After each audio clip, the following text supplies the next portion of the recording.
Mời quý vị cùng theo dõi bản tin. There are currently 7.2 million forest plots owned by over 1 million forest owners nationwide.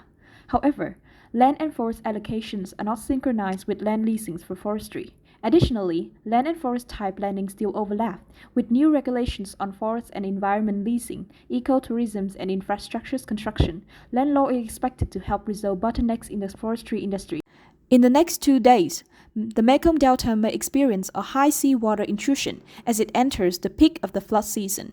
With a salinity rate of 4 grams per liter, unsafe for rice crops, the intrusion could reach as far as 50 to 60 kilometers inland from the mouths of 2 branches east and west of Famco rivers, and 40 to 50 kilometers from that of other rivers.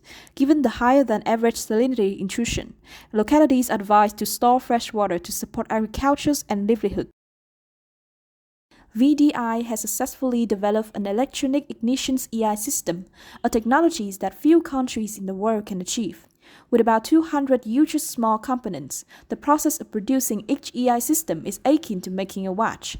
This advancement affirms the technological prowess of Vietnamese military scientists.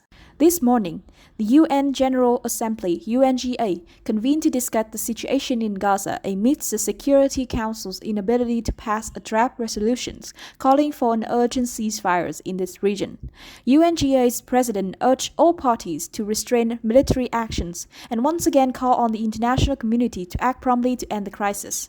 Severe damage to submarine cables in the Red Sea is disrupting telecommunications between Asia, Europe, and the Middle East, weeks after Yemeni authorities warned that Houthi forces might do so.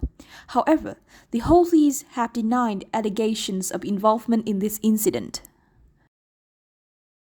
The European Commission's EC has fined Apple over 1.8 billion euros for abusing its dominant position in the music distribution market.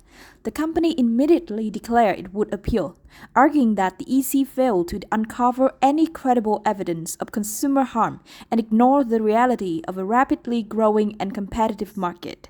Cảm ơn quý vị và các bạn đã quan tâm theo dõi bản tin. Xin kính chào, tạm biệt.